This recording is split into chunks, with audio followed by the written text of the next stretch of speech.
Amigos, qué gusto que nos acompañe, como siempre un placer.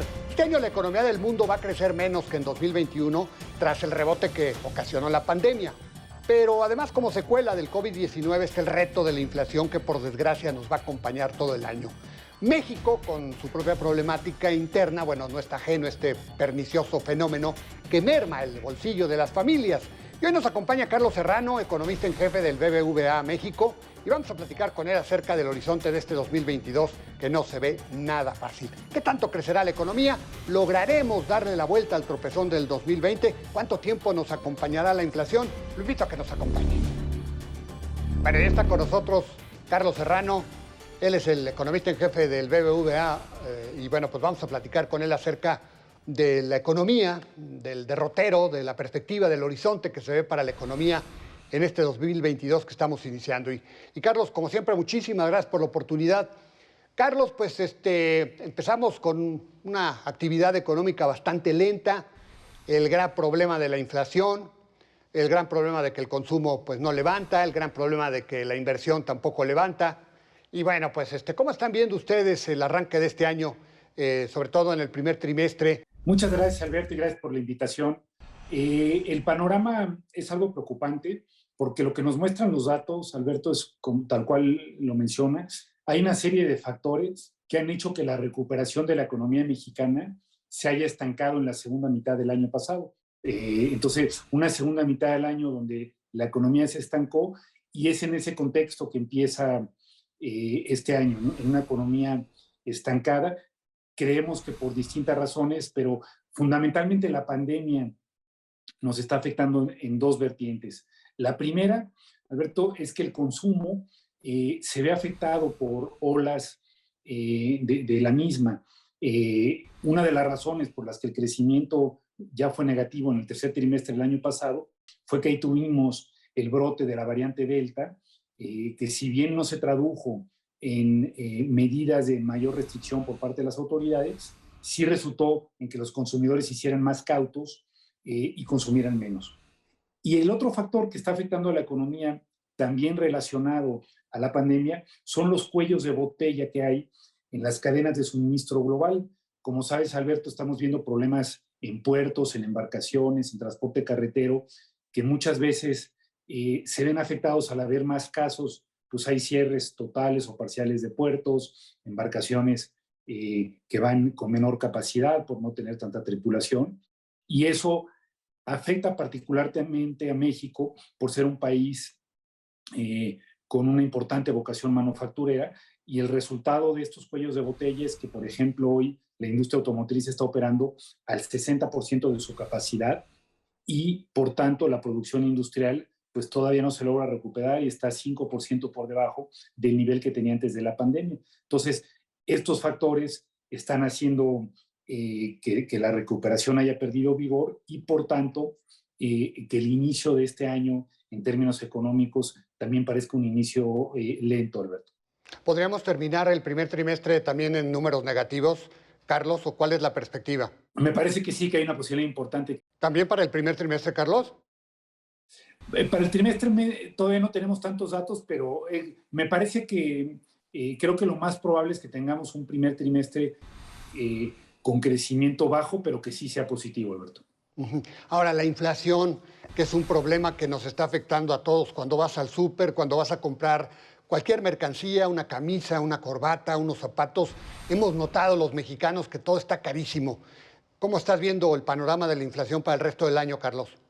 Desde luego, estamos viendo inflaciones muy elevadas que no veíamos hace 20 años. Y como bien apuntas, Alberto, esto también es otro de los factores que está incidiendo sobre el consumo. Mayor inflación se traduce en menos ingreso disponible real para las familias, y eso me parece que también explica este bajo dinamismo del consumo. Respecto a la inflación, yo apuntaría dos factores y dos mensajes que me gustaría transmitirte, Alberto. El primero, no se trata de un factor local, idiosincrático, de algo que esté ocurriendo en México. Estamos ante un factor global. Es cierto, México cerró la inflación en 7.4% en 2021, lo cual es la más alta desde el año 2001, año que Banco de México adoptó el esquema de objetivos de inflación. Pero veamos Estados Unidos. Estados Unidos también cerró con la inflación más alta en los últimos 40 años. Ellos cerraron con 7%. Y así vemos inflaciones muy elevadas en Latinoamérica, en el Reino Unido, en Europa. Y creo que en buena medida esta inflación elevada en el mundo también obedece a la forma en que se ha venido recuperando la economía global de la pandemia.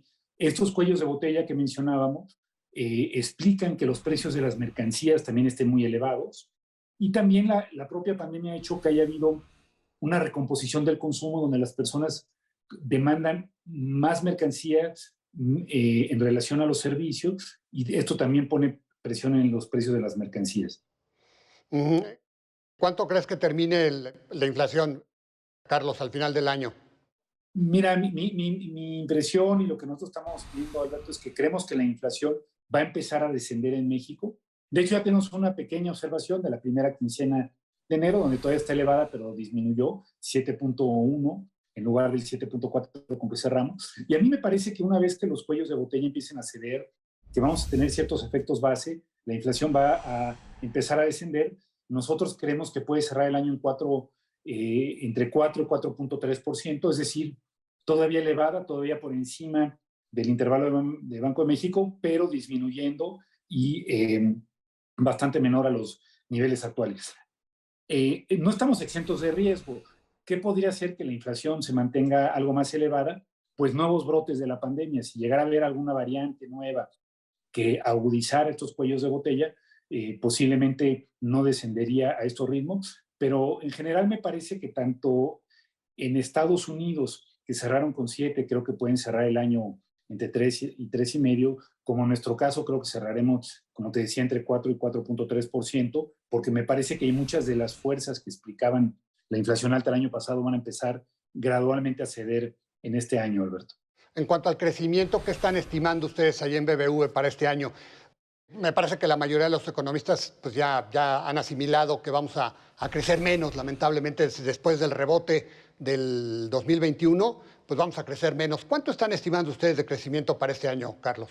Nosotros estamos estimando, Alberto, que el crecimiento va a ser de 2.2%. Estamos algo más negativos que el promedio de los analistas. Y nos parece que esto se va a explicar tanto por el hecho de que tenemos un efecto arrastre de cómo cerró mal el año pasado, también porque los cuellos de botella van a estar todavía afectando los primeros meses la producción de manufactura, porque la inflación elevada, como ya mencionaba, afecta el bolsillo de los consumidores y por lo tanto sus patrones de consumo. Pero finalmente también otro factor que nos preocupa es la inversión. La inversión en México sigue muy baja, todavía estamos con un nivel de inversión que hoy es 15% menor al nivel que tenía antes de que comenzara la actual administración. Y nos parece que aquí la inversión, desde luego que se había visto afectada por la pandemia, pero también nos parece que ha habido alguna serie de señales en las políticas públicas que han generado un clima de incertidumbre que afecta a la inversión. Entonces, todo esto es lo que nos apunta a nosotros a este crecimiento de 2.2%, Alberto. ¿Qué se requiere para retomar el ritmo de inversión, para que la gente vuelva a invertir, para que las empresas vuelvan a invertir, para que extranjeros confíen en México y traigan sus inversiones a México? ¿Qué se requiere, Carlos?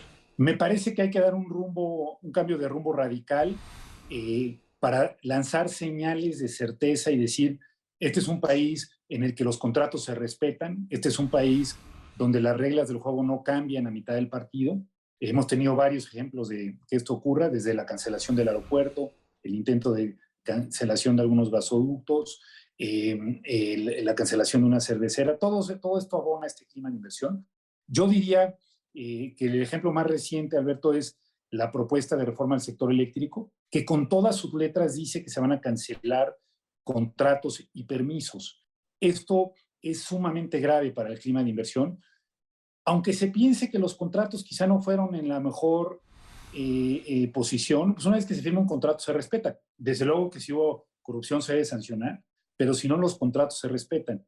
Entonces, a mí me parece que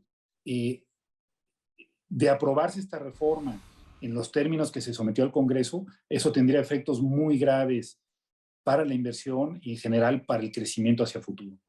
Carlos, y pues el tema de la reforma eléctrica, por desgracia, parece que se va a aprobar hasta junio. Este paréntesis que hay en torno a la aprobación o el derrotero de esta propuesta de reforma eléctrica podría preservar el tema del estatus que tiene la inversión en cuanto a que haya pues una inversión bastante floja? Sin duda alguna, Alberto, mientras más se posponga esta decisión, pues vamos a estar con una inversión baja, porque ante la posibilidad de que se apruebe, los niveles de inversión permanecen flojos, desde luego en el sector energético, pero en general en todos los sectores, y esto no fomenta el clima de inversión. Ya una de las más importantes armadoras dijo, en caso que esto se apruebe, ya no vamos a producir automóviles en México. Entonces, coincido plenamente contigo. No solamente se trata de que esto no se apruebe, que yo espero que no se apruebe en estos términos, pero también se trata de resolver la incertidumbre cuanto antes, porque mientras más tarde esto, más tiempo vamos a tardar con la inversión en estos niveles bajos, como mencionas. Como quiera, año complicado entonces, ¿verdad, Carlos? Este 2022 que estamos arrancando no va a ser un año sencillito, ¿verdad?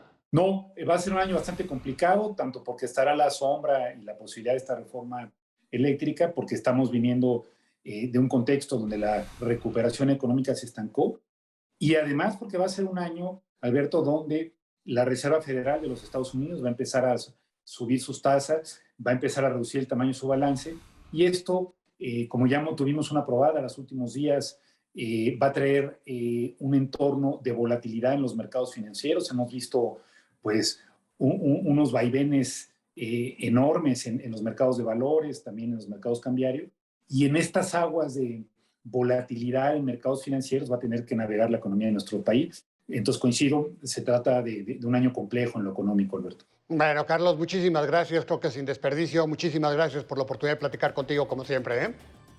Gracias a ti, Alberto, como siempre, y gracias por la oportunidad. Bueno, él es Carlos Serrano, él es el economista en jefe del BBVA México. Sí, por desgracia, la inflación no se va a disipar pronto en este 2022. Y esto, claro, que lastimará más el alicaído consumo que se presenta en la economía.